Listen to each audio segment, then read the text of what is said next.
மரணம் என்னும் தூது வந்தது, அது மங்கை என்னும் வடிவில் வந்தது.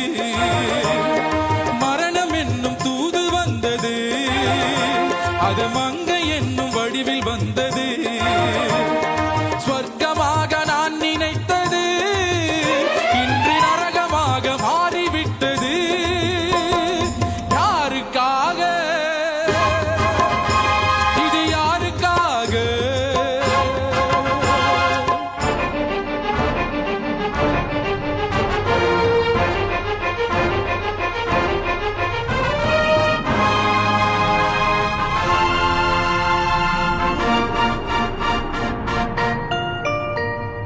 மலரைத்தானே நான் பறித்தது, கைமுள்ளின் மீது ஏன் விழுந்தது? உறவைத்தானே நான் நினைத்தது, என்னை பிரிவு வந்து ஏன் அழைத்தது?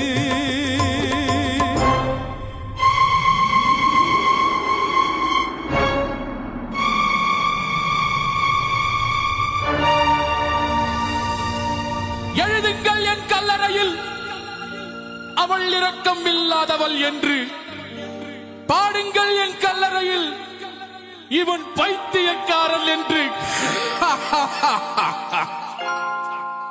கண்கள் தீட்டும் காதல் என்பது அது கண்ணில் நீரை வரவழைப்பது.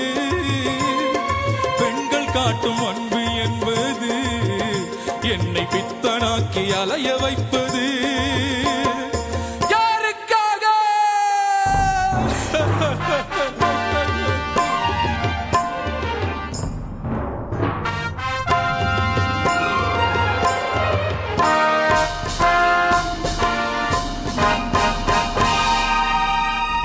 எங்கிருந்து சொந்தம் வந்தது,